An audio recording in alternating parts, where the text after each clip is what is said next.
All right, cool. What do you think, Marlo? Do you want to start doing introductions for Mr. Josh? Yeah, I'll do a little intro. So Okay. I met Josh on this journey, I believe, in a comment thread of Daniel Schmachtenberger or something like that, some mutual friend, where some people were having an argument about like resource-based economy and all these new paradigm ideas. And Josh is kind of thrilled, and he's always had this attitude of like, no, we figured that out. No, there's a way to do it. It works. We're doing it here. We're doing it there. And I was like, who is this guy? What is this casual attitude? Like we've already got it all figured out. And so we started talking. We've had many calls and many Zooms and group meetings, and we've just been kind of compatriots in this change the whole fucking world paradigm shift, new economy, new Earth vision for the past a year or so, maybe 2 years. And I just see Josh as somebody who's really like been doing the work. He's been walking this path, you know, he's working toward that same goal that all of us are, that big picture, change everything, move beyond money and debt and the degenerative downward spirals of our current trajectory. And he's someone that I especially appreciate his rigor in governance and structure, and this sort of need to systematize our beliefs and not just be like, oh, we have the high vibe, therefore we're going to prevail, just by us thinking we know better, or saying we're green, or we're Gaia, whatever, or, whatever eco lala there is. It's like the idea of structuring our values into the governments, into the organizational system, into the economy. And so, as he says, they've been road testing it for quite a while now. And Josh, we just love to bring you in here and just let you share about your experience and what you're working on, and your insights in this exciting sort of frontier, and then ask some questions and just have a discussion. Sounds great. All right. Yeah, so I have been in the space a good while designing these new systems.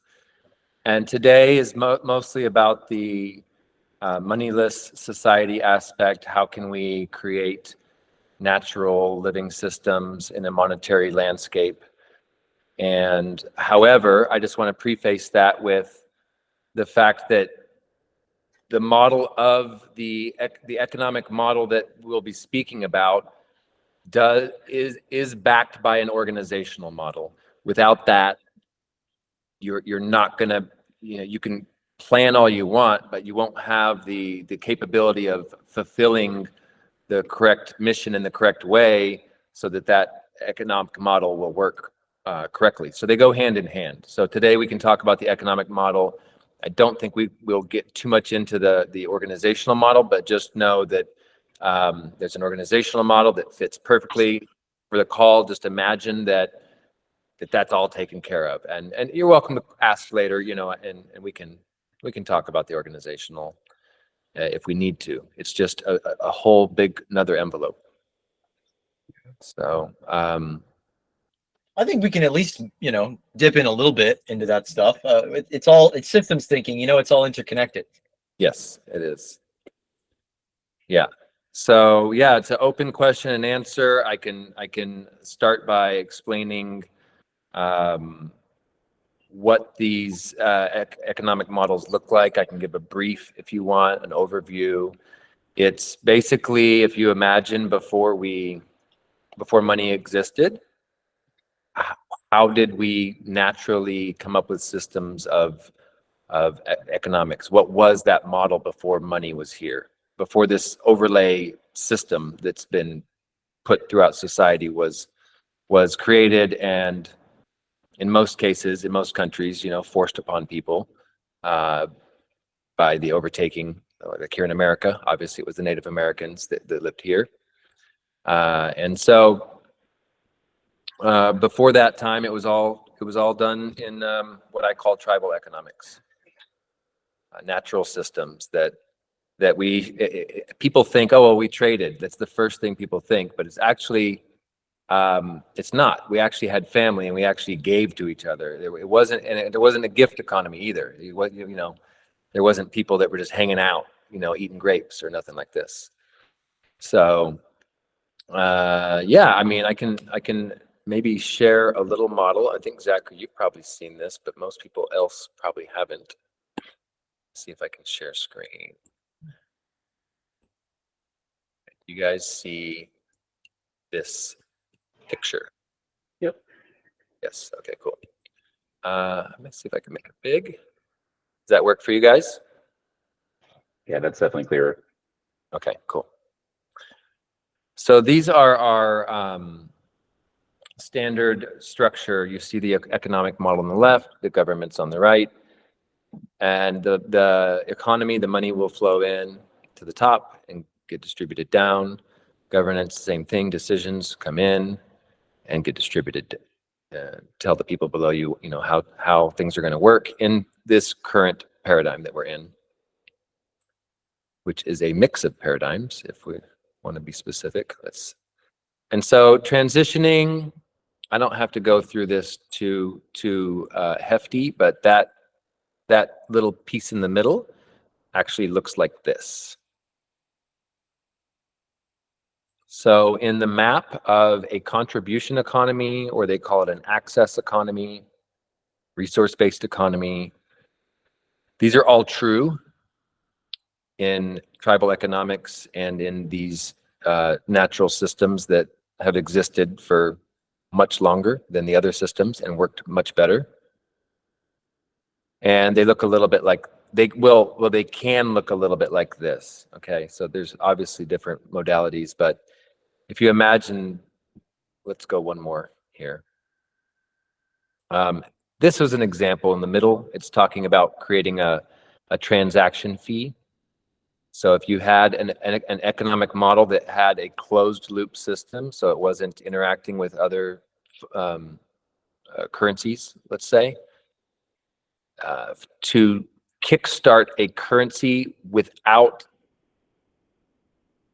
you still have to have the organization part down, but what we call an ethos is a blueprint. It's like a organizational structure that can help people build whole living systems. So you organize in a way where you can create ecosystems with others, whole living systems. So all the flows of information and distribution of goods, let's say wealth, if you want to call it wealth, these are all flows that can't be blocked and have to feed everybody. So in this case, you can have an ethos. So you have an organization, let's say, that fulfills a function within an ecosystem. Now, if you're loosely organized and you just have some more loose agreements, this is a great way to kickstart a scalable model so that you can start to turn in these little circles in the middle of these triangles can be a fund within any organization. So let's say you had a grocery store and you said, well, the fresh produce, we're going to make an ethos. And ethos automatically are distributed differently. So this is the economic part, and the decisions are made differently. These are two of the critical factors of building whole living systems. So if in this case you put, instead of paying the bank fees that go up the pyramid, you put a fee on every transaction that went to your community, your tribe, your group, your organization. Now you have a collective fund to start spending. You spend it in a way that the ethos that you decide. It's kind of a build your own template model. And so the only caveat is that these have to match. You know, when you're building a whole living system, once again we've road tested these. When you're building, it's like building it's like creating a car or a flashlight. So if you take a part out of it, it's not going to work the same. And it's organized in a specific way so that it produces the result or the outcome where the sum of the parts singularly by themselves could not produce. Together they produce light, let's just say in the case of a flashlight. So while you can organize it in different ways, we have templates, these what we call a gen plan template.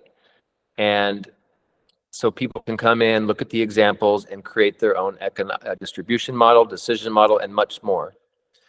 If they go too far out of the model where they don't connect and match, like the sense making between different groups is different, the decision models are different, then it's going to be very hard to create a whole living, well, you won't be able to create a whole living system. And so there are certain aspects that say you're either an ethos or you're not an ethos. But other than that, you get to build your own agreements around almost everything.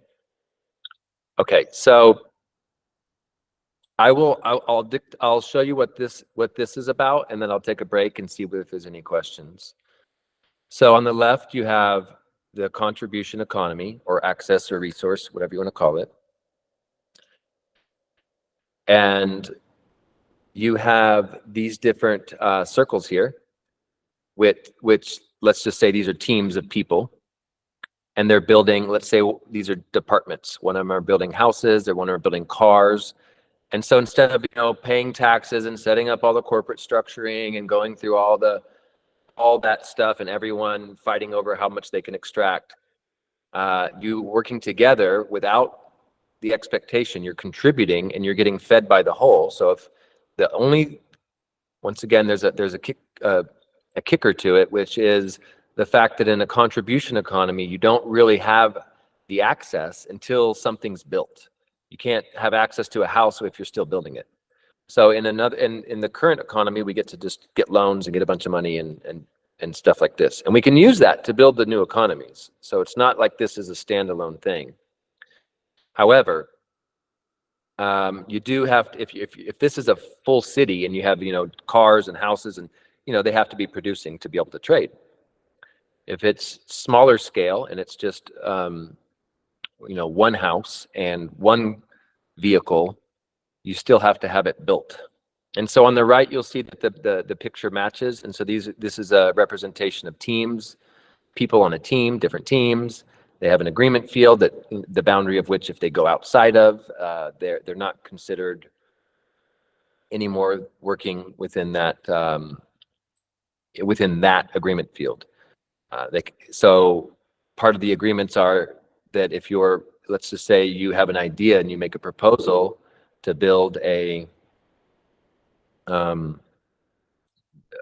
new, let's say we're gonna change the water distribution in my city, or I have a solution that I want to bring up. I would propose that. We would look, is it a critical solution? Is it just a preference? Where does it fit on this current mission that we're all on, that we've already decided that we're on together? And then people can look at the values and see if it fits. A lot of times the Wisdom Council will do that if that's been set up. And then decide if that project is a fit for this agreement field. Does it fit within this? Is it going to go into the next steps? Is it going to be approved? Is there a team behind it? Is there money behind it? And if so, it can get implemented. And if not, it's okay. The person can still do it with their own money and their own time and their own people. It just won't be in that picture that we're looking at. So, okay, I hope that's a little clear. And then I can answer some questions. And I do have more graphics that we can look at.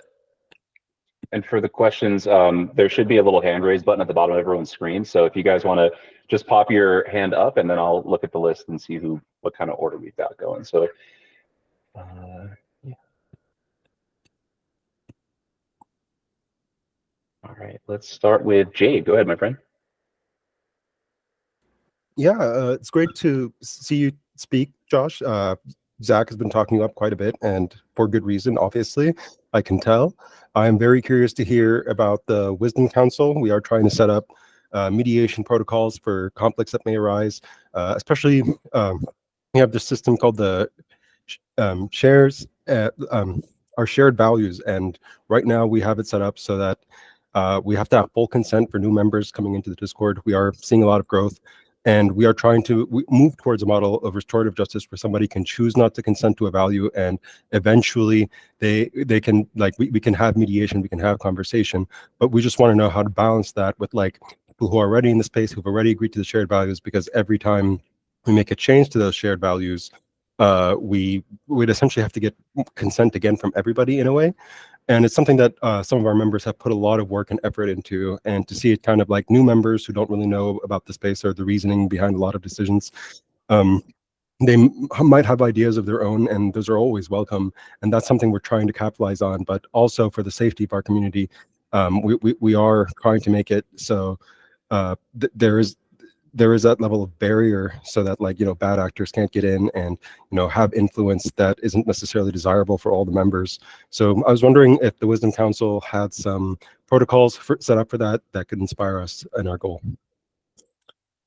Yeah, so the Wisdom Council in our system is a little bit different than maybe what you're saying. So, and I'm just speaking about an ecosystem that we built and road tested, and it's being rebuilt, repopulated soon, but it's on pause. And in that system, the Wisdom Council is specifically there to look at proposals and see if they're in alignment with the values that have already been decided upon. We have a decision model in this ecosystem, and this is part of our ethos. It's called the ACT, the Agent Coherence Template. And ethos, by the way, stands for Emergent Thriving Holonic Organizational Structure. And so the ACT model is a key component in this. And you get to choose when you're signing up for a plan, like you've already done this. So you have something people are stepping into. Let's just call it an agreement field, whether it's organizational agreements. Sounds like it's organizational agreements. And so they've already stepped into this field by consensus, sorry. So they know what they're signing into, they've agreed to it, so everyone's on the same page. What we have, and I'll just go ahead and show this to you. This takes a second. Okay, and I have to open this. So you can see this correctly, correct? Yep, it's load. It's still kind of resolutions coming in, but we can see it. Okay, so we have our proposals here, and then we have this is our what we call the ACT, the Agent Coherence Template. And so the first thing we do with our proposals is we assess them.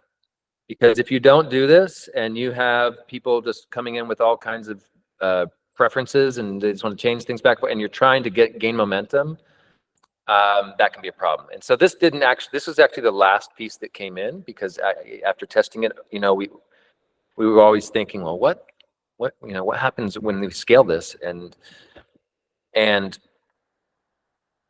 people are throwing in proposals left and right, and it's going back and forth and all these things. So there's a couple features to this first before I go through this, and it's the fact that if you have a solution that you're proposing, it's a self-organized system, so there's no solo actors. So you do have to have the support of some people saying, hey, yes, that sounds good. And if you're in a large system, you're going to want the support of the experts or the teams that are actually carrying that out. If it's a marketing proposal, or if it's a economic proposal or whatever. So you're going to want, and you're going to want some supporting teams like the Wisdom Council or the Whole Systems Design or something like this. So we have a map of that, and we can all, each ethos can create their own. We have, once again, a template for these things. So we look, is this proposal critical? Is it a critical solution? Is it attached to the next step or goal that's already in the scope that you've already defined? And there's a problem. It's something that's needed in order to reach that goal. Or without it, you will be impeded, blocked. It's a solution and probably critical. So it's got some information about this. Emergent is, let's say that you have somebody wants to create there's vehicles that people we're designing a transportation system for our village, and someone else comes in and says, I would like to have, flying drone cars. That's an emergent solution. So it's not that it won't work without the original plan that everyone's already agreed on, but it is a divergent or emergent solution that possibly. So what we do with these is, you can decide, do you only want to take critical solutions? Do you want to take critical and emergent? And then we have preferences. I'd say in a startup, if it's not to your next steps, it's just changing the color of the walls back and forth, I would say leave preferences to when you're fully built out. So the first thing is running the proposals through this evaluation system, the pre-proposal system. And so if you're changing your values and you have a bunch of people that have already signed up to this, what we do, these are bigger, what we have is we have a universal agreement field, which is called, well, there's the ecosystem, but we have the, yeah, I guess it's called the ecosystem in this one. So we have these simple, it's not that big. See, you can see it's eight. There's not many. There's probably 11 or something, or 12. And this is we spent 2 years with over 40 people weekly on calls to create an agreement field that is a universal agreement field that everybody would, that's new paradigm thinking would want, the people they would want to be around with for the rest of their life, and what they would, how that would look. So what are these agreements that we can all do? Yeah. So this is kind of like your values. It's a major agreement. We do an update on this once a year. We have a chance for us all to talk about it. And if you show up to the call, you show up. If you don't, you don't. So if you're interested, you can show up and revise it on January 2nd. So we give people an extra day. And so changing things haphazardly is I would stay away from that. I would recommend really being careful when changing values. Now, also, I want to say that values can be attached to different things. So I could have a different set of values if I'm building a building than if I'm dating someone, or going out to try to date someone, or in my marriage, or whatever's. So these universal agreement, the society might have a different value set than a smaller group, and that's okay. We can use these values for our principles and for our agreements in different ways, as long as we all agree that this isn't, values is something we strive towards, something we want to achieve. It's not a bad thing. There's no value of greed. So as long as they're not outside the bubble, they're not like doing something wrong or bad with everyone's time and money, it's probably okay. It's just finding the time and space for that to happen without wasting everyone's time and changing things. Hopefully that answered your question. Awesome. Thank you. Marley, you had your hand up next. You're still muted, my friend. Yeah, I was gonna say maybe we could zoom out a little bit more. We're kind of getting dug into the weeds here. This is all really, really good technical detail. But could you explain, like, maybe just a little bit about how a project like this could sort of function in the day-to-day? Like, how does it differ from, your standard company or your standard community, or how does it function? How would it be? How do it be? How do it be? Well, many ways it could go. And there's a transition. So there's this perfect economic model that I showed you, and there's a transition to it. So let me go ahead and share that. But I want to say first that what we've personally created is the structures that operate in a legal and lawful manner in today's current landscape, and we're able to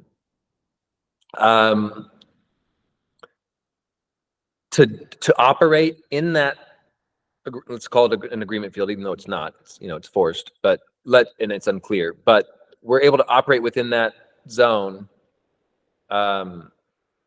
without being, let's just say, our life force, and whether it's our decisions controlled, or the way that we distribute our money, or it flowing out. So we can have a closed loop economic system that literally money comes in and it stays in. And so that has been achieved. So once you have that initial thing going for you, and it filters in. So what we do, I have to keep doing this. It is in the same thing. It's right here. what we do is this is the transition. So when we're in the level 1, which you saw this, you saw that we can have a pyramid with this kind of structure built within it. And that energy of having an ethos, people operating together versus being told what to do inside of a organization, let's say it was a grocery store, it's gonna inspire the other people that are not, and how we can self-organize and how we distribute funds and how fun that can be. And so what happens is these pyramids are devoted to supporting these level 2 ethos.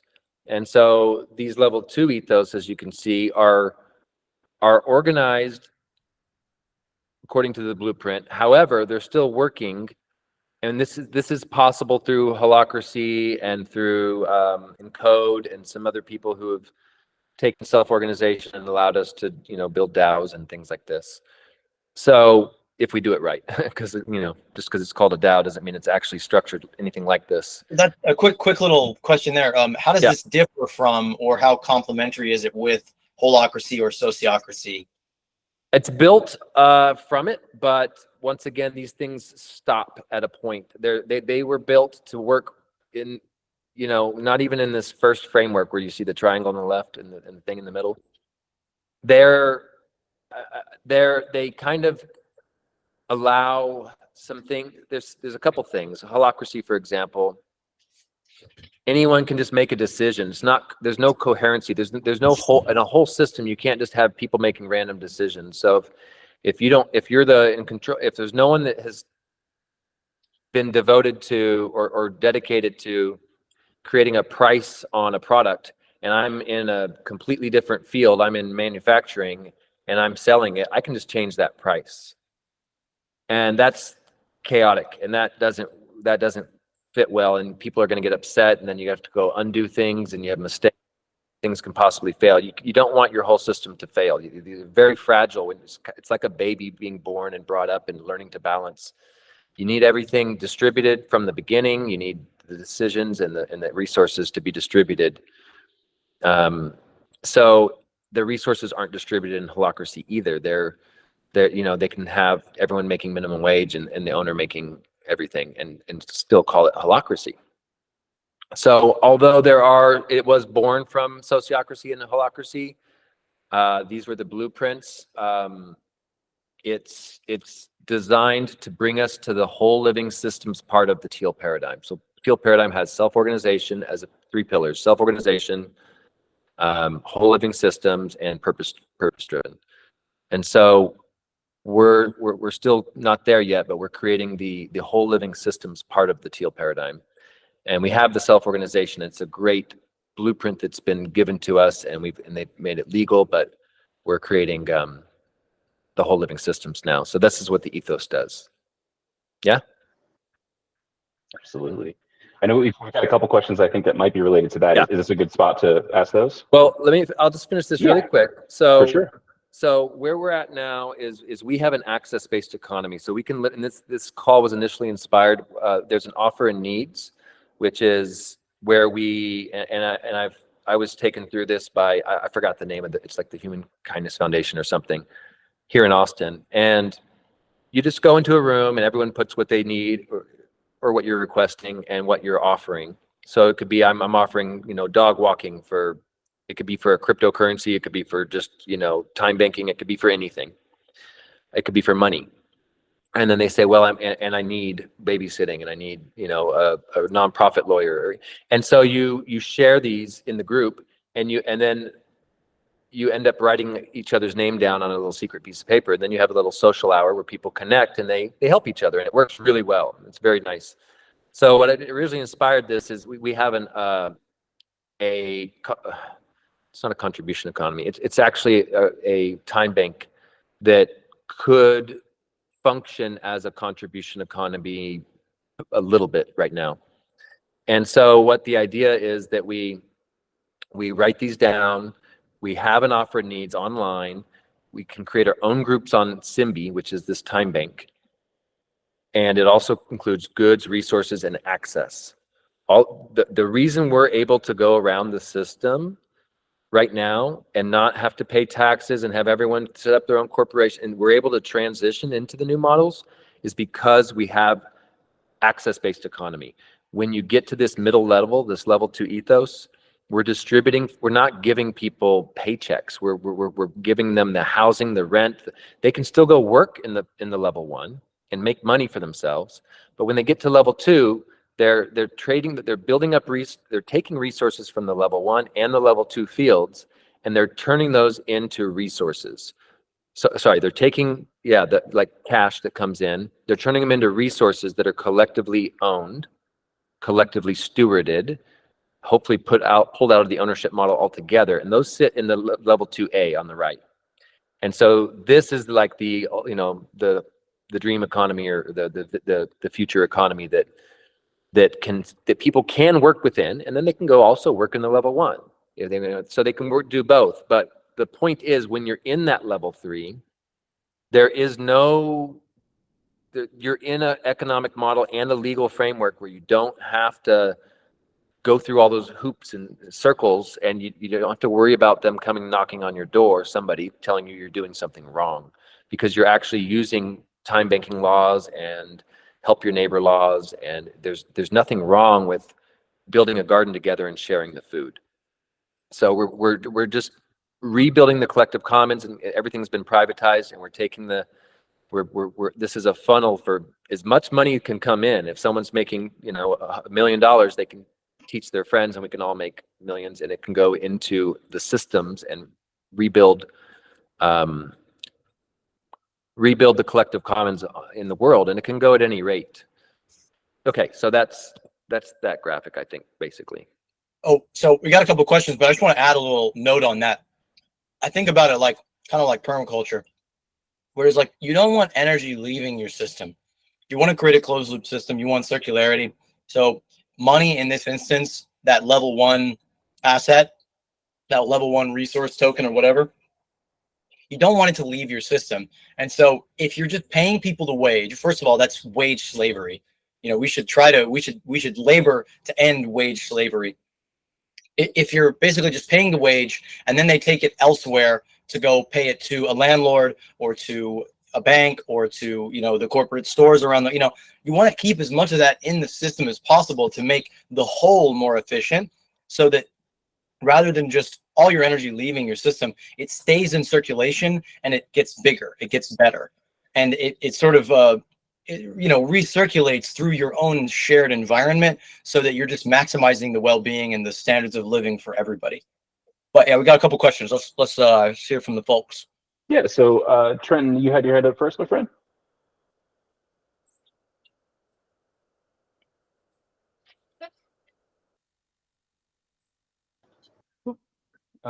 If you're talking, we cannot hear you. Friend, you're muted. Oh, there we go. Wait, no, that was. Oh, all right. There we go. So I just wanted to say, I think your system is very valuable. I was just curious about advice you'd give to people to start this on their own, in their own communities. Well, we're building something called Synergy Hub Universal Residencies. So we're building a real access-based residency, multi-jurisdictional, worldwide residency, where people can sell their home in the old paradigm and move into the new paradigm and travel throughout different centers where they're aligned and in synergy and not in distraction. These blueprints will be shared, but they've got to be, they've already been built and tested, and we're leaving a roadmap behind. So I would just say we have education, we have, you can take these things, but the bandwidth for us to really administer and facilitate everything for everyone is very difficult.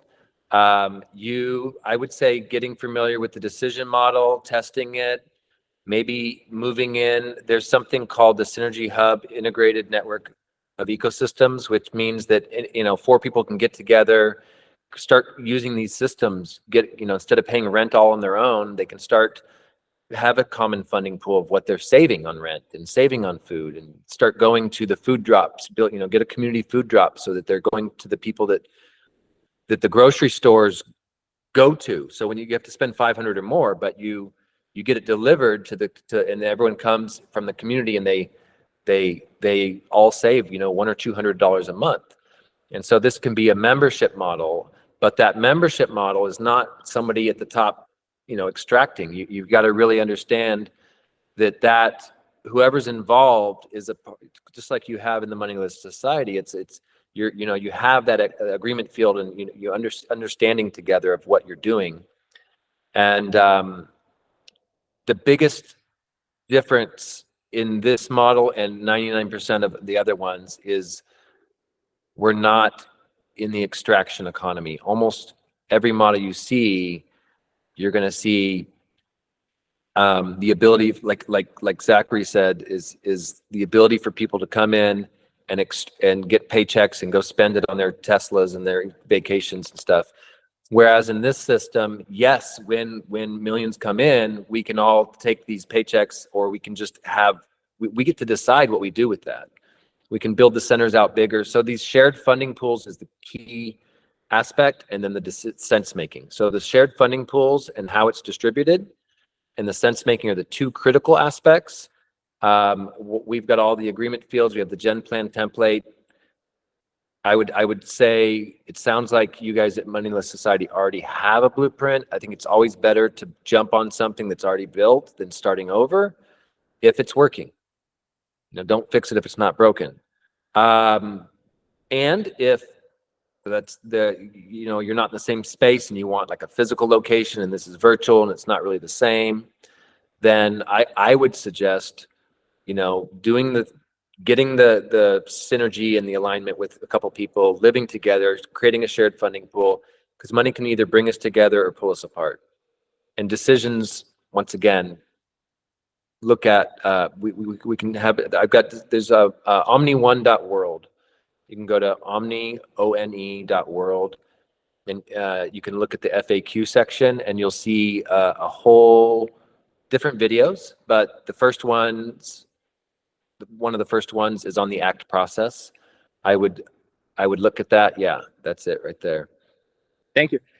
And start practicing that decision model, because if you don't have a decision model, people just start taking over, who has the most money, who has the biggest voice, and it falls apart.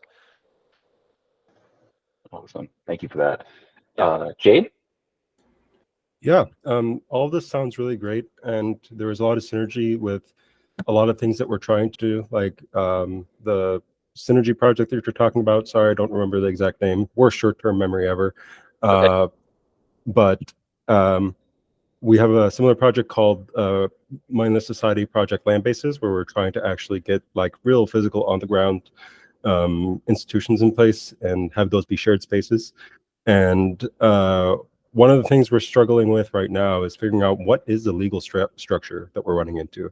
Like what do we pick? Are we picking an LLC? Are we picking a cooperative? Are we picking a different structure that we don't know about? And I know that in the IRS field, like there's so much different options that are available with different restrictions and stuff like that around them. And how do we do it in a way where we're kind of guaranteeing a certain level of trust implicit in the system? And right now, Moneyless Society is incorporated as a 501c3 nonprofit. So okay. I know that there's a ton of restrictions around that, especially when it comes to buying land. And if, like how do we protect people's assets when it goes into this? Because like say Moneyless Society, for one reason or another, is getting, into legal trouble or something like that. How do we protect the assets that people have put into the organization? Because I do believe we have the best intentions, but that's not always reciprocated back to us. Yeah, well, we have a 501c3 as a part of our structure also, so it would be good to share, have a call sometime with your core team and share those resources that nonprofits get from being a nonprofit. There's a lot of free stuff we can get, and helping each other to share these blueprints it would be nice. Ours is called Green Earth Vision, and that's greenearthvision.org. But so that nonprofit, how we're using the nonprofit, and this is just a case example. is we're able to get tax deductible donations because our nonprofit, so we have a land that we buy or trade. Either way, we're buying it. Okay, we're putting it in an ownership type of model. I call it stewardship. Currently, legally, it would be considered ownership until we get a land claim. We're putting it in a trust, can never be sold. That makes it, to me, stewardship. It's available for, yeah, and so you can have a lifetime and beyond lease at $0 or whatever it does. So you're separating the land itself from the organization. So your land can be protected, free, clean, clear, simple. And one day you can do a land claim, which is a whole process of getting it sovereign and into its where the land itself is not owned by registered or regis of the king, if you want to do that. Okay, there's no problems right now. It's not like someone's going to come knock on your door and be a military state tomorrow, so far as I can tell. But it's good to prepare for what could happen. So we have a trust structure for that. And in the future, that will develop even further. There's estate structures that these things can be put into in the call it private jurisdiction. It's we have a private contract association that's in our elementary society. And when you said a nonprofit being a society, a nonprofit's not actually it's a tool within a society. A society is a lawful, not legal, but lawful framework that is structured differently. Once again, ours is an elementary society. And above that needs to be some sort of corp soul, which is the ecclesiastical jurisdiction, the highest jurisdiction. So you have to have your own standing, your own ability to make your own contracts and not be in and of that system. Now, the estate structure is separate from the personal standing. Our system doesn't have to go through all that. However, we're using our private contract association to make our decisions so that we come through an agreement field into the private with our own courts, our own jurisdiction, our own law form, our own settlement, dispute, all these things.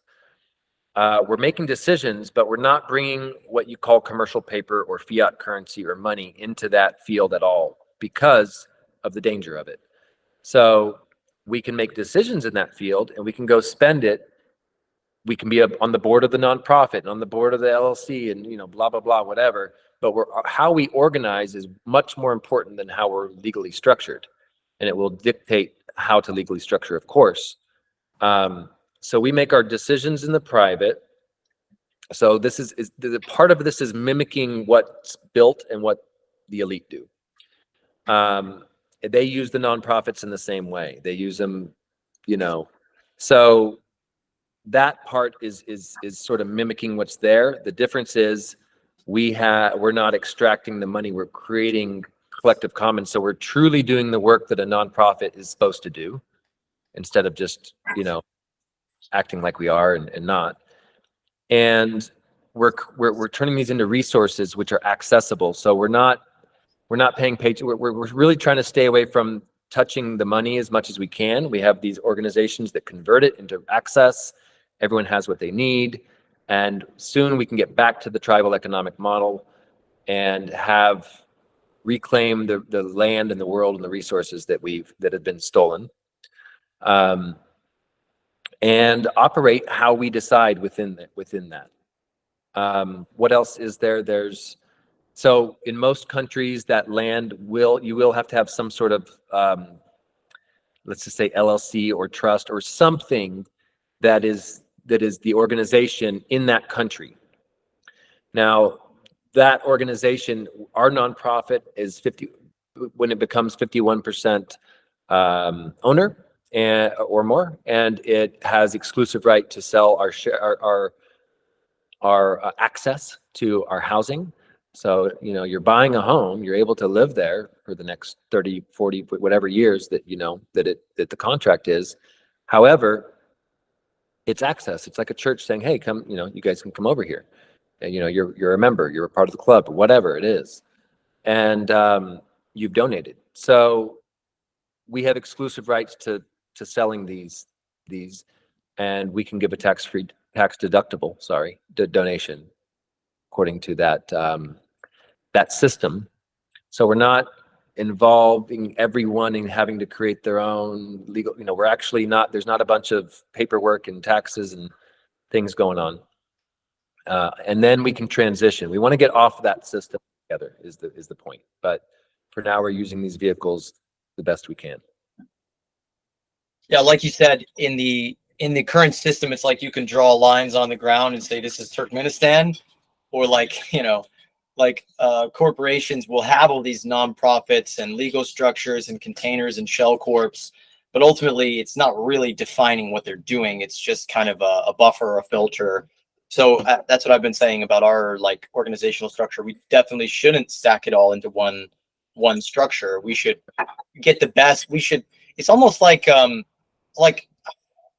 almost like ABC based on me, It's like we're playing a game, we need the structures around us, but within the structure is designed so that within that we can do as we want. We can not need it. We can, skirt its, necessities and its stifling qualities, and basically stack our functions with an ecosystem of different legal and governmental structures that ultimately allow us to sort of be as we are and to create something that's new, because there's not a structure that really fits all the things that we want to do.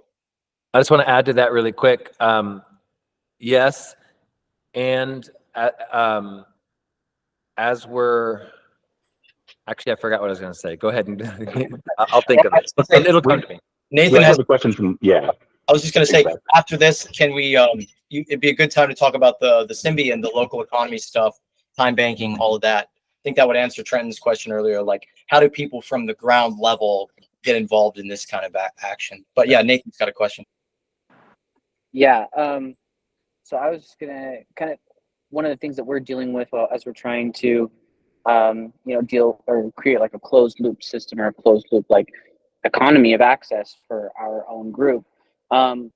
Even though a lot of us are understanding the light bulb was made by candlelight, we're still bumping up against this difficulty with asking people to donate money to a moneyless society. So I'd love to hear your opinion on the best way to convert that in people's minds to help them really understand how we can get ourselves out of this situation with money. Well, the current world works on giant loans that go to countries, millions and billions, that they know that's not going to get paid back. They fabricate it, and the country, these could be dictators and things like this. So that using that current system, however that is, getting in our fields, the sad truth is there's a lot of, you have an organization that maybe you're doing a really good job at, and we're paying a lot of attention to that because that's the culture that we're living in and stepping into, and the values, and we want to make sure that we're having that those are all in alignment. But we're not really, then sometimes people don't really do a good business plan, and so they don't have and so they move forward organized really well, but they have a really bad business plan. They get some money and they fail, and then they fall apart because they didn't get that self-perpetuating engine going. So I would suggest getting the business plan, which can give you the loans, teaming up with landowners. Landowners can get you funds.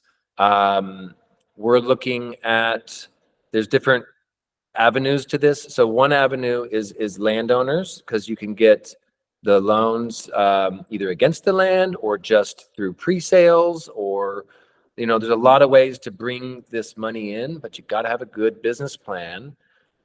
Real estate's great, but most people go, oh, real estate, I'm going to come out, I'm going to build a community, sell it, and make a bunch of money for myself. That's not the point. That's once again, that's extractive. You're not going to produce the product. If you use these tools that are given to you and you use them differently, you're just going to make a bad name for everyone else that's in this movement. So I would suggest saving money, getting together, attending the offer and needs that I'll host, coming up, and looking at getting large funding. It's easier to get a loan than it is to get, and you don't ever want equity, because equity means they come in and they own 50% of your village forever in every business you do and all that. Don't do that with the regenerative movement, where we're living and working together. Get either a loan. If you do have a private investor, once again, it's a loan, or you go off pre-sales. You can get that loan. You got to be able to pay that loan back. There are unsecured loans that, you just have a credit hit. But I would suggest, you got to have a good business plan, whether it's a loan or, that's the quickest way.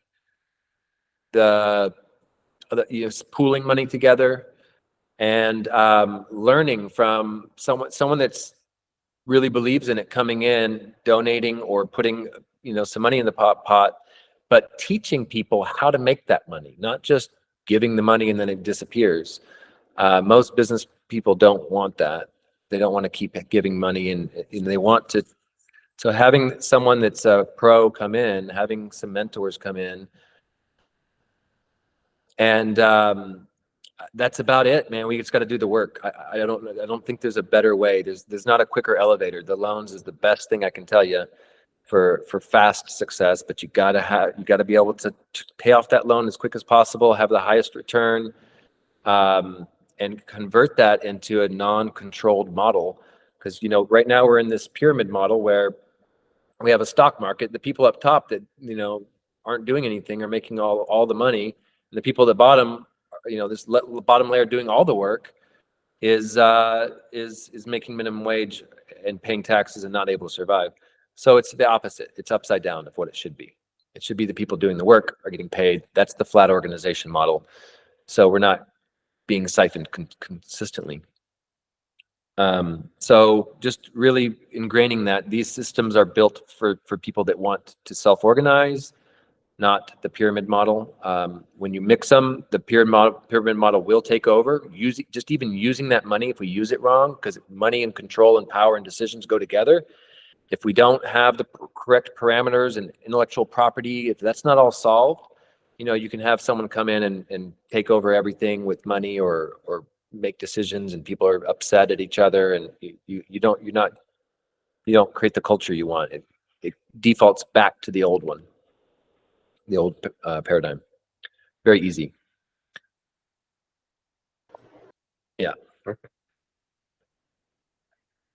Marla, you? So, I was just gonna say, all of this stuff is, I think, a bit intimidating to a lot of people, because it's like we had this idea of like, oh, well, the revolution's gonna happen. We're gonna create our own structure. We're gonna flip the table over and live free, and that requires a tremendous amount of structure and organization, and we have to create a system that is in many ways more complex than the existing system. Not necessarily more complicated, because complication is not a virtue in and of itself. Like the system today is very complicated, where to go to the hospital, you have to go through 9 different people with insurance and payments and blah, blah, blah.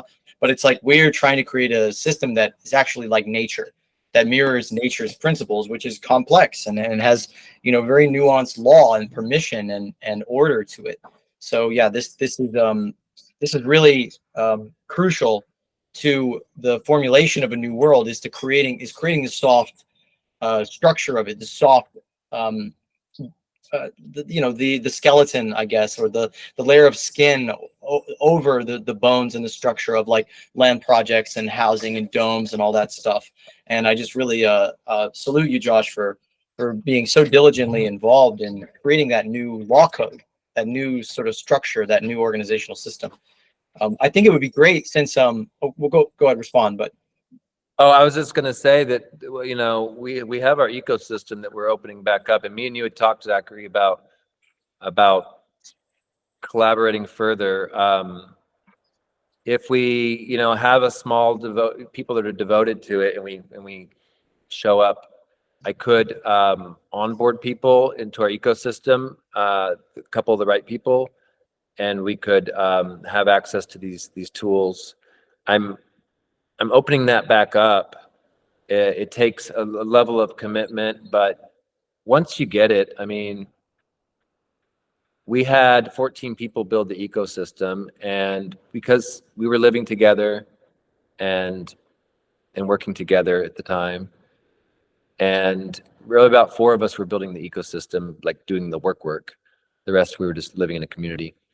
But the ones living in the community, I guess, understood most of it. Definitely the ones of us building it understood it all, but it took, you know, but we were being paid at the time to do what we want to do, which was nice. We were able to, I would say it took, may have took like 2 months of like really talking twice a week and doing the homework like a job, till we were fully, you know, all self-autonomous leaders and, you know, able to do everything we want. So it's not, but now that's all built. We were building it, and there was some, so that could be a lot quicker, to be honest. Could be a month of devotion. Our group is starting to have more serious meetings about creating a land project, probably in Kentucky, possibly in Kentucky. I don't know where they're at with it now, but we have a really beautiful, thriving mutual aid network in Berea, Kentucky, and would love to create a hub, sort of to interconnect with that and grow food and create a teaching, living, you know, learning hub of our own. So I'm sure there's definitely some intersection there, and you know, we're on the same mission, and ultimately what we want is to create this network of hubs and communities that are not like ours. We don't own them. You know, there are people that live there permanently and steward them, but it's like we want to, you know, build out little piece by piece this actual physicality, this localization, this cosmo-local kingdom, or post-kingdom, post, you know, the pyramid. This, you know, this network of little nodes that, you know, people are moving and circulating between and operating in solidarity with each other to increase and expand and, you know, just richen the soil of our social substrate. So on that subject, it'd be great to talk a little bit about time banking and SIMBI and currency systems and agreements and commitments and all. That was kind of the initial inspiration to get involved here. So let me respond to this real quick. You have basically a project. What I see as possible here is if we look at what an ethos is, the agreement fields around that kind of an organization, and you guys decide it's for you, you could turn that project into an ethos, and then the Synergy Hub residencies that we're building would be at like we could be in an ecosystem together. So this is a different project within the same agreement fields. So we can look at that later, and then maybe that's how we can not only ramp it up, but be doing it together and having a at cost insourcing relationship where we have open access to all the same stuff, and we're kind of moving forward together, basically on the same mission, even though it's not the exact same project.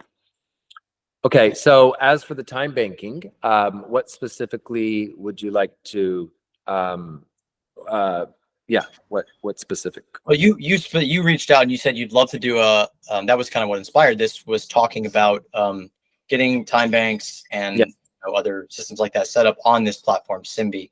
Which funnily, I think I had a Twitter interaction with one of the SIMBI founders the other night. I was in the trenches. It was pretty late. I was calling out some capitalist dickhead for greenwashing, and this dude chimed in and said all this stuff, and I messaged him. I was like, we started talking, and just a brief little interaction. But yeah, there's a cool world out there of all these projects and people who are like you doing the thing, and it seems like new ones pop up all the time, which is frankly, you know, exciting and kind of hard to keep up with. So what's the value offer, or the, like, it seemed like you found something new and you wanted to share it.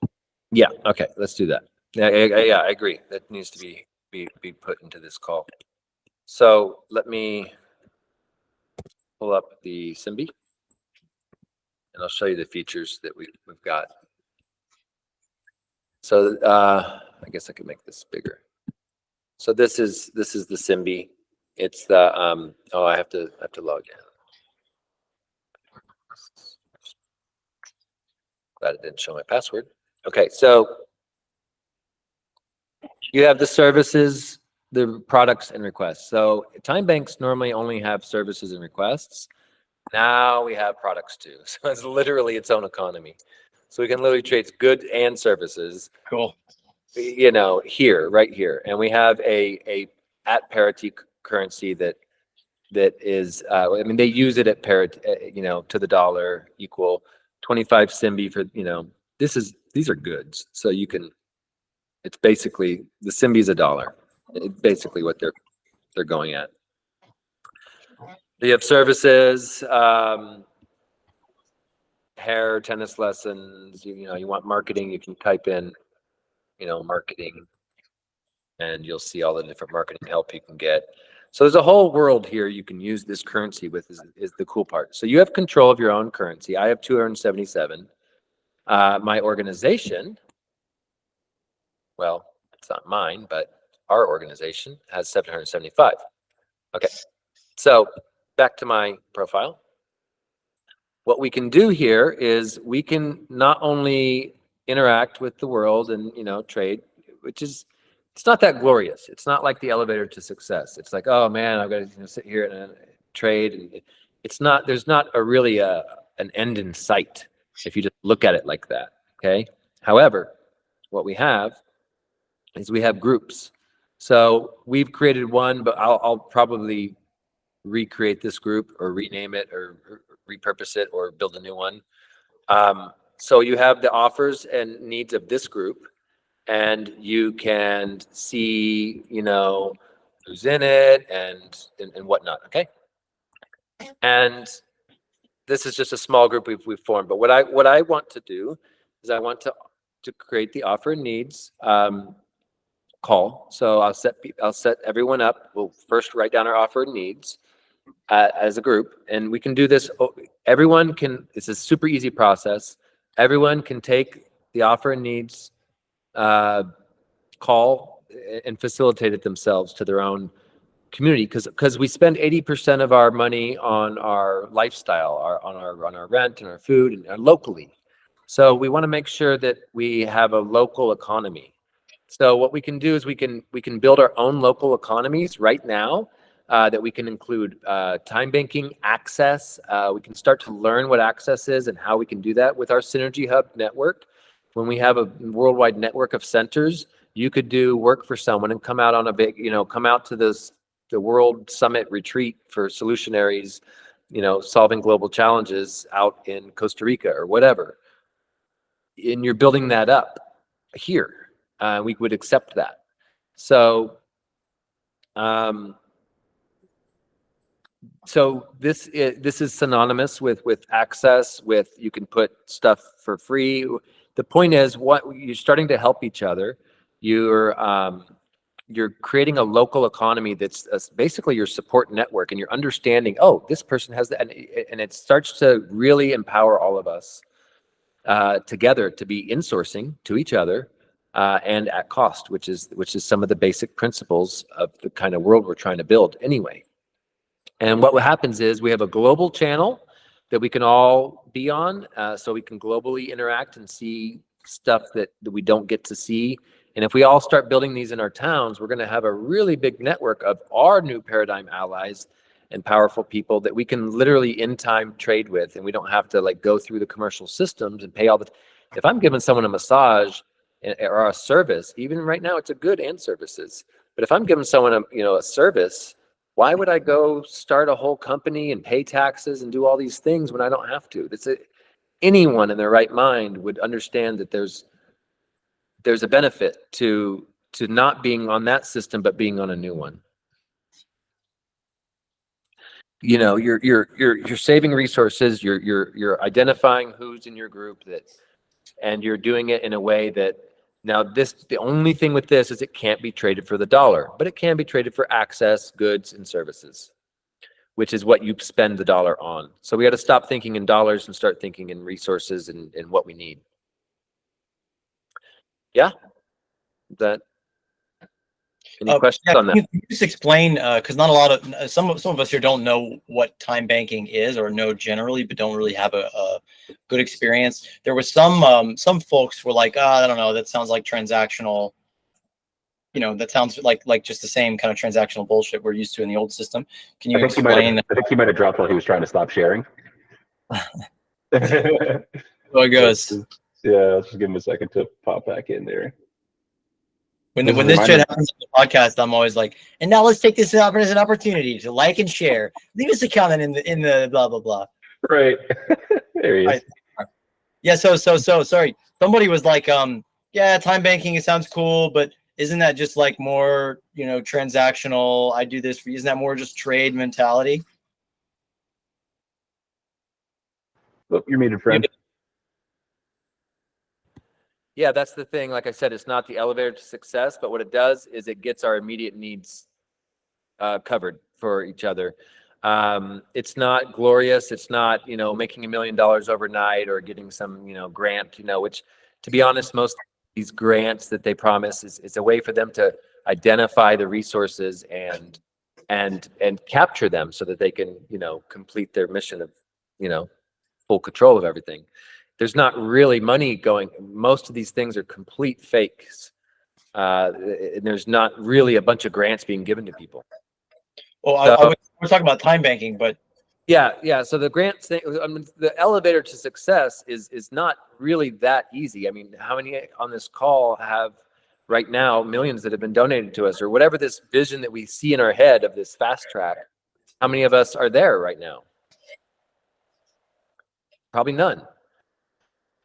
And if we've achieved, we pulled in $120,000, gift to our nonprofit. So it's possible, and this was talking to specific people that did good with crypto and did good with different things. The time bank doesn't do that. However, it's a basis to create a contribution economy. In the real world, once again, we can pull in a ton of resources, build the centers, build the all the stuff, train each other to make a lot of money and pull a lot of money into the system and have those resources that are available for access. Now we have the resources that we want people that are pitching in and doing work and contributing.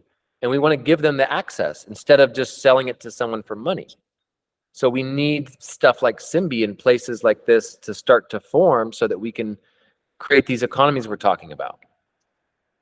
Yeah, I would say it's like it's almost like training wheels or something for getting into a purely relational, interconnection. Like Stephanie Rurik said that on our show about people start out with the time bank, which is the beating heart of their mutual aid network, because it lets people who come from a background where trust is not even in families, that allows people who can't just be like, okay, I'm going to trust you to get me back. You can be like, okay, I'm going to help you, and you're going to get me back. I know, I'm not worried about that. And I can take the hours that I've contributed to this and, reciprocate them into some other good or service. And I think that brings people into the relationship. And from there, then they're like, oh, okay, after a while, why do we don't need to log this? Like, you wouldn't want time banking in a community of people who trust each other. You don't want to, count the minutes you spend washing the dishes and so on. But I think it's one of many sort of options. They talk about optionality, like money gives you optionality, like you have more options the more money you have. But if money's the only option you have, you don't really have optionality. So time banking, commitment pooling, contributionism, the sharing economy, access, these are different options that people can start to experiment with and step into and out of different economies to try new paradigms. Oh, and I see Remzi is here. Remzi, do you want to say a few words about creditism, maybe? In that on that note? Not really. I mean, it is a currency system. You're not brief. No, I'm not. I will be brief, I promise. It is a currency system that could be used in an intentional community that you guys are trying to set up. So yes, it can be used within the network like I think Josh was using the words level 1 and level 2. So this could be the level 2 currency that you can use amongst each other. And so what it is it's a system of distributing currency equitably within your group. And in taking and you get to set the parameters, right? You can issue the currency through UBI. You can issue it if you wanted to keep track of their participation and your contributions to the group. You could do that too. So, but it's completely within the control of the group. So the group can set the amounts, you know, especially within an intentional network community. So I'm imagining this, of course, on a global scale, which is a completely different structure. It requires of us, you know, essentially reclaiming the private ownership of the commons back onto a commons ledger, and then doing this on a global scale, right? And then distributing the currency to every fucking person on the planet. And then we would never have to fucking worry about money ever again. But that's a whole different, you know, level of planning and strategy. So my thing is going to take, who knows, many, many years. So, but you know, I certainly might be able to help, you know, in helping to, if a group, an intentional community wanted to structure, you know, a currency like this, sure, I can help with that. But anyway, you should check out my website. I have updated it and I've simplified it. It's, you know, called common-planet.org. It's pretty cool now. I just felt like bringing you in there. You've got a whole, you could talk for the length of this whole thing too. Good, but I don't want to. I won't. It's good seeing you, Josh. Yeah, you too. And I see we've got a couple of questions there. Is this a good spot to plug those in for you, Josh? Oh, sure. You got them in the chat? Yeah. Oh, no. I'm going to call them out right now. Yeah. So we had Savannah has her hand raised. Yes. Oh, I think she might be frozen though. Oh, nope. Never mind. Go ahead, Savannah. Good. Oh, you're still muted, friend. I'm still on mute, Savannah. Oh, no. Can you unmute her? I cannot. Oh, it's stuck. You cannot? I'm not able to. I can only mute. I can't unmute. Sorry. Okay. Okay, you want to go to the question and come back? Let's go to Jade for a second. We'll come back to you, Savannah. Oh, non-access. Oh, weird. Okay. Let me try to fix that. Sorry, 1 second. So, okay. So the people. It might be. I wonder if it's because. Yeah, I have permission. Here, let me try this. So I'll be a contributor. She's in the meeting, but not a contributor. Yeah, I just added you as a co-host. I don't know if that will give you permission. That's true. You could also type it if possible. That's so bizarre. Let me see if I can change like the meeting permissions for that.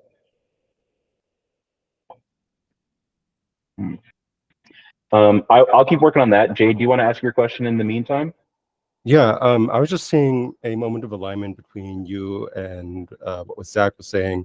I think there's definitely a value in time banking, but the difficulty seems to be to get people continuously using it and opting into it more than the traditional structures and systems. And looking at the Symbi website, I do wonder about because that's the same challenge we're facing as well. We're facing the challenge where we do have the shares and needs. It's like not necessarily the most, you know, advanced technological thing, but it is something that it is basically kind of like structurally, informationally similar to Symbi in a lot of ways. And it's, you know, time banking focused. But I wonder if there's like user experience patterns that you've noticed encourage people to use this more. I wonder if there's user experience patterns in other applications and, you know, different content formats that we could use and employ that will actually increase the usability and maybe addictiveness of this. Because I do believe if you're going to replace the capitalist system, if you're going to replace the current system, which has this intense positive feedback loop that, you know, keeps people hooked for in one way or another, usually through coercion. Like you're now renting because you have to, because you really have no other option but to rent in your location, because that's where the place that you can work and live is going to be. So what are some potential things that you've seen that help facilitate the usage of your application? And what are some maybe ideas you've had, some technical implementations you've seen in other spaces, some social implementations that doesn't necessarily just have to be technical? Like what are ways that we can make this more appealing than the current structure without being coercive and being negative? I would, the offer and needs, that just the fact that we're updating and continually holding the offer and needs with different groups and people and really getting to know each other is part of it. And we're in real time, like doing the work, and we're pulling people together that are new on the system with new sets of, is one of them that's different. So that's the one part. Another thing is a lot of these things are going to be listed for free. You know, a lot of these things are just going to be, you know, I've already got something for free for you in our network, you know, to offer that, you know, waste our time empowering everyone out in the world.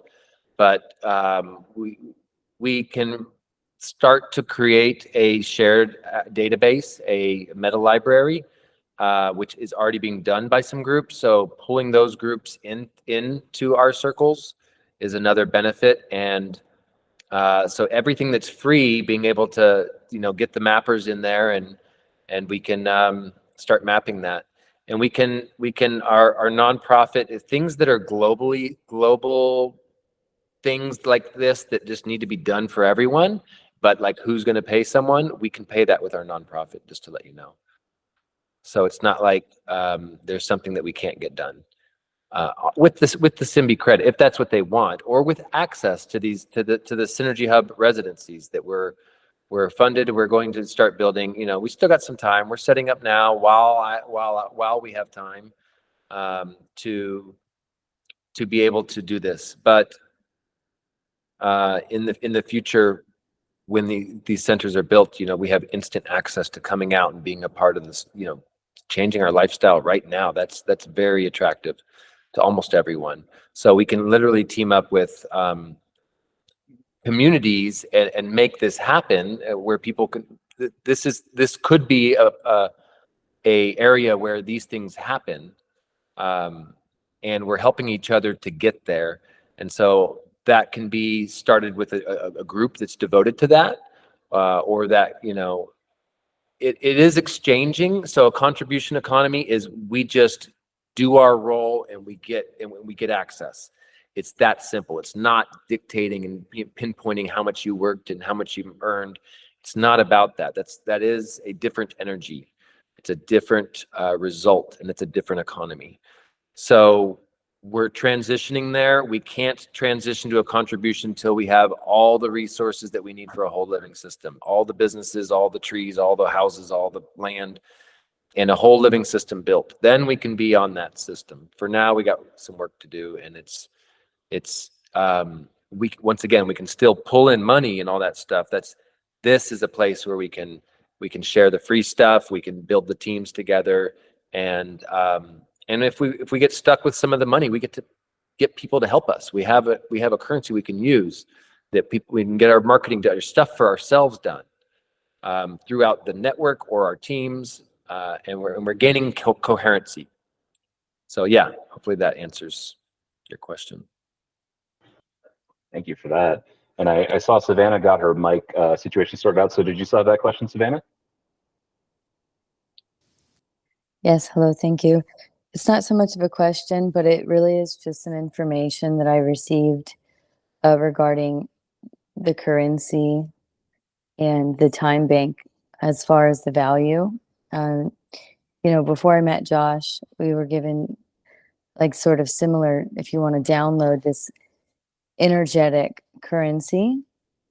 And just for some people who are more new to that, it's important to understand how we actually show up, right? So, I mean, a time bank isn't always going to represent the same value to somebody who might not be, you know, fully functioning in a society, right? Maybe they have different purposes. And so it's not really always going to be totally equal. But just finding the right value that I've discovered would be mostly through measurement of joules, like actual energy that one puts out through light consciousness.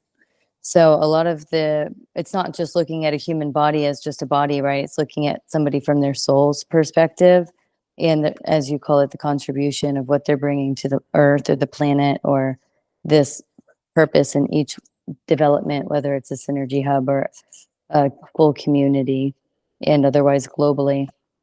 So it's just something to honor with the authenticity of each person's heart soul and understanding what value they're bringing in that exchange model. Because like with money, with dollar signs, right? It's like you said, it's already given to people by the government systems and these external systems. But with these newer models, when it's based on the light or the soul through the oneness, right? Awareness of God, the energy that one can put out could be 4 times faster than somebody who is not fully aware or coming from a loving place where, like Josh, you've mentioned, they've got to kind of already be on that level of existence, right? So there's kind of preliminaries that need to be checked off before they can really coexist with it. So it's just like a memory that I wanted to share regarding the time bank awareness and just the shift into the currency models.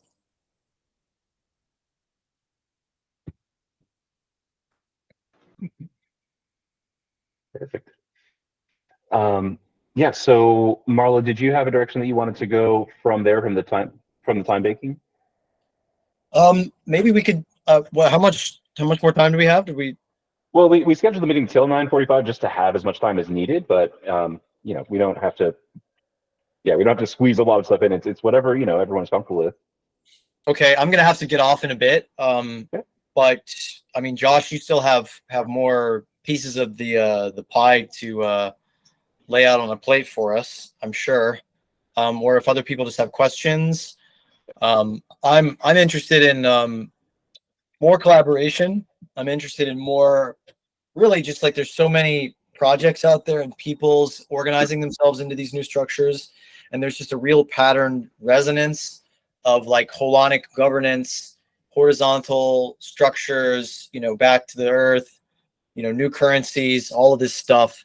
But I feel like ultimately what's really missing is the kind of unification or the federation rather than a centralized sort of view of like we all join one big thing. It's like it's all of our little nodes, you know, actually forming feedback loops between each other in an interconnected way, in the way that a corporation isn't one giant cube. It's a very distributed array of, you know, shipping and manufacturing and franchises and, you know, materials and producers and all of these different departments and these different companies. You know, what we really need to do is to unify into a structure that allows us to retain our autonomy and to do the thing, and, you know, to get more and more people into these agreement fields. I like that. And I'd say something like a currency or a marketplace like Simbi is an agreement field. It's like we're agreeing on a social contract of trading time for time. And the reason more people don't use it is because more people don't use it, you know? So it's like, if everybody used it and there was a Super Bowl ad that was like, hey, trade your time for other people's time, tons of people would use it and it would be way more valuable because you'd be way more granularly able to dial in to the specific service that you want. Or just doing it locally where you're setting it up in sort of local assemblies or neighborhood communities or even like WhatsApp and Telegram groups just in your local area. You know, the way people did for all of human history, helping each other out because they're neighbors. So I love this line of thought. I love introducing Josh into the Moneyless Society crew. There's so much overlap and synchronicity and room for collaboration. And that's just my general impulse in times where things are splintering and falling apart, is to weave people together and to try to find that cohesion as a perennial child of divorce, trying to keep the band together, you know? So there's not a question or I'm just going to, you know, whatever you guys want to talk about. It's not my show. I'm also, yeah, I feel pretty complete. Let's answer whatever questions, and then I'll be holding a, once again, we'll set up this other call that we'll invite you guys to. Maybe we'll give it a little bit of time to share this. I don't know if people, how valuable this call will be to watch afterwards, but we can set up that call for the offered needs, and then whoever's interested will can set up their own local groups and just be empowered with their own within their own city, and from there they can start working with people and decide who to reach out to live together with in the synergy hubs, and we can start to really be self-organized, not just floating on our own, connecting online. Yeah, and I saw Jade has a question, and there are a couple in the chat as well. So Jade, do you want to go first? Yeah, I just saw another really interesting synergy, like specifically around agreement fields. I see it as a way for organizations to interact, different organizations with the same values, and not even necessarily the same values, but as a way of having these interactions happen without introducing the complexity from one organization into another organization. And kind of like the issue with having like so many organizations come together is it usually creates a ballooning complexity, like more like all of our problems end up getting merged as one, but having these agreement fields, like that's something that I would really like to learn more about and would love to hear more about, just because I see it as like an interface where you have a service that's inside, but there's an interface on the outside that's just very simple. This is a single function that you can call from the service, and now you're able to kind of facilitate a bunch of stuff happening, and you don't need to know about the complexities in the behind the scenes. You can just get what you need right then and there, and you don't need to know about the full process because you don't necessarily want to, because it's going to slow you down for what you want to get done. Yeah, that's exactly it. The agreement fields do help us organizationally work together without having to go, oh, you can really map it out and see, okay, oh wow, this is the same thing doing a different thing. We're going to merge in the near future. Let's get on the same platform. We're sharing 90% of our DNA. So having that understanding of where someone's at and their intentions, and understanding the people that aren't in alignment is even better, because then you can just sit there and look at the organization structure and the agreements, and you can say, oh wait, that's not for me. And you don't have to sit there and go through this whole period of trying to make something work or asking all these questions and taking everyone's time. It's kind of like having a meeting, and people want to do introductions, but it could take like 2 hours just to the introductions. It's like having a space where people can get to know each other before the meeting and saving that time. It's the same thing with this. It's understanding the organizations before we work together and aligning oh, this is who I'm on the call with, and this is why we're having the call. And it gives you more information so you can be more precise during that call. And you just get much better effects. We just zoom forward so much, and it just takes a little bit of alignment. And part of that is the agreement fields. We call them agreement fields. It starts with alignment. It starts with a high sense of alignment. It's when you understand completely what it is that it's a value. Once again, your values guide you towards the future you want to go into. I want to live a life of joy, purpose, passion, autonomy, whatever. And so you have these values, but from there might be principles, joy, a principle might be like, take things lightly, or put yourself in presence if you're getting distracted, or if you're out of balance, something like this. And so this supports that value. That's a principle, but it's vague. Well, center yourself is not vague. That could be an agreement, actually. But if someone sees you're off balance, hey, you're off balance. Okay, I agreed to center myself, and so you would do that because you agreed to it. Or else, you're off balance, and the energy is being thrown off. So agreements are very clear. So if you say let's eat healthy as a principle, it's very unclear. You'll be arguing over what that looks like if you call that an agreement. So what this does is it takes the values, which is the boundary of which, once again, the Wisdom Council is going to say, no, that's outside of our system. That, you're selling plastic toys, you're creating oil, whatever it is that's just against your values. That's clarified by the agreements. So it makes it very clear the agreements can become the captain. We don't have to wait for the oracle to show up. We don't have to wait for the commander to show up. They become the captain, and literally we all are coherent and moving forward. We've built our plan for our we're going to build a house. We built the plan, and the next couple of years we just do it. We don't have to sit there and talk about it and make decisions and So that's another part of these gen plans. It's you're making all your decisions and understandings ahead of time. It's the blueprint for the house that we're building together. And so until that happens, we're talking with all these different groups and we're putting pieces together, and everyone's got a different solution, and it's very never-ending loopy. Yeah, we've definitely seen that firsthand. And we had another question from our member Heather, who was saying, since we're seeing a lot of our members at risk of eviction, I'd love to hear more about securing collective housing security. So if you have any kind of like baseline tips for people interested in learning more about that. I have a friend that's doing that. I can connect. So once again, as our network builds, I can just pass that person. So pass them into a private whatever chat, and we can coordinate. I'll coordinate how to link them with people that I don't know where they're at, what jurisdiction, but they might be able to help them. Awesome. Yeah, we can connect on that when we talk about the offers and needs, when we're coordinating all of that. Yeah, and we can, housing's a big one, creating these synergy hubs on that offer and needs. A lot of these things we'll be able to put onto the Symbi, but once again, it's just an offer, like, hey, I want to live with someone in a synergy hub. It could be something simple as that.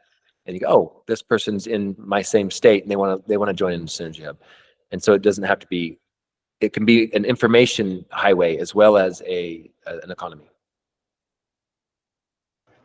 Very cool. Yeah. Does anyone else have any other kind of lingering thoughts or questions?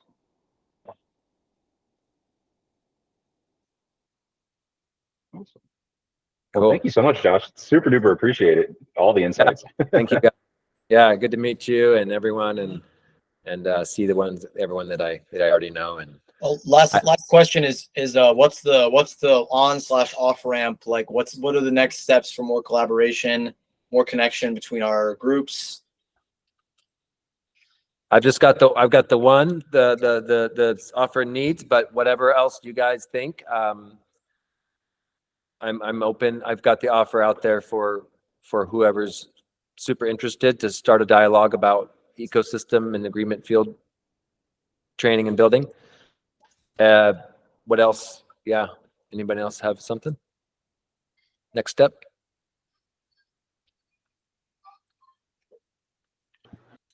I guess, is there a good way if people want to reach out to you directly? I know you already know some of the people here, but yeah, is it through your website, or is there a preferred way for, I don't know, if they have like direct questions they want to ask? Yeah, so we sent the Omni one. That'll give you a lot. It's got the general questions, the FAQs, it's the frequently asked questions. You could look on there if it's something totally different that's not already explained on there. I'm on Facebook. I believe that I posted in Moneyless Society today, so I gave a little, so you can see me just at the top if you go look. Josh, I put it in the chat. Mm-hmm. And I have a WhatsApp. I guess I could put it in the chat if you're comfortable. Yeah, that's up totally. Yeah. And what I'm not screen sharing, so only you guys will see it. So that's good. Mm-hmm.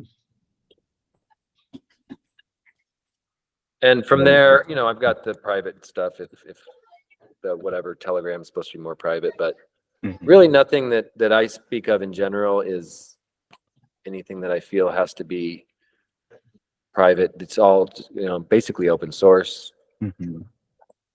Yeah, that's why we use Signal, so that it's all pretty secure. And we can do that if there's some sort of conversation that someone feels that they want to be secure. But we've talked about everything here, and it's this is a public conversation, so I'm okay with that. Perfect. There was one last quick question, if you don't mind. Heather asked where your current hubs are. Hubs. Mm-hmm. I think she's referring to the like the communities that you're. Yes. Mm-hmm. Well, we're having some people come down from Costa Rica right now. We're in Austin on, I guess altogether it's 2 properties, it's 80 acres. And we'll have the Costa Rica crew coming down. We have these are formulating to build the first center in Costa Rica, the first official Synergy Hub universal residencies. This is a worldwide network. We have our sales, our funding, all that stuff all done. We're just doing the team building right now. So, we're gathering a few champions that are going to go down there and to Costa Rica and help build this over the next 6 months. And that is on greenearthvision.org, which you put up there. You just go to the initiatives, SURE, SHUR. And so we're looking at Costa Rica right now. We'll have a 2-week drop in. And then we also have landowners in Mexico. And we're looking at land in Bali. So it's one center. It's going to take us probably 6 to 8 months to build it. And then it'll be 3 more, and then 9 more. And then if we can grow that rate, we'll have a team of 8, 2, 4, 6, 8. 2 will stay behind and help that center get further established. 2 will go gather 6 more. That'll be a team of 8, 8 and 8. That'll be the next 3 centers. And then those, once they're trained in the blueprints, as long as we're not losing coherency, continue to evolve at that rate. The system can expand at that rate. Scale. Yeah, it's like Moana when they were hopping the islands. Leave some people behind, let you to go to the next one. Yeah, and then we gather the team. So that's probably Costa Rica at this point. It's looking like, but if not, could be. I think it's probably the most ripe right now is Costa Rica. It's close to America. Mexico has a little bit of challenges. I just got back from there. I got back from Brazil. It has some challenges. I've lived in Costa Rica. Bali's just expensive, the land. So, and it's far. So I think the first center in Costa Rica, America's expensive. So it's a different price range. So yeah, that's enough from that. Hopefully that answers that. That's perfect. Thank you for that. Thank you for sticking around. Thank you for all the insights, and looking forward to talking more about offers and needs and the the housing conversation and all that kind of stuff. And like Marlo said, all this stuff aligns so much. So really, really helpful to see the road test like you were talking about. Yeah, good to meet you too. Yeah. And what's your name again? My name is Ev. Ev, that's right. Yep, I'm part of the media messaging circle of Moneyless Society with Marlo, so helping with podcasting, social media, all that kind of stuff. Awesome. Mm-hmm. Well, thanks, guys. Yeah, thank you everybody else for coming in, and we look forward to doing other things like this more often. Do you want to do something about all the issues we talk about here on our show? Do you want to learn more, get involved, and help us help others break out of the cycle? Step 1 is to join the growing community of rebels and kind hearts sharing their knowledge and passion. Follow Moneyless Society on our social media pages and spread the message to people who need it. When you're ready, you can get involved by reaching out and becoming a Moneyless Society volunteer. We need every skill imaginable, large or small, if we're going to resist the powers destroying our planet.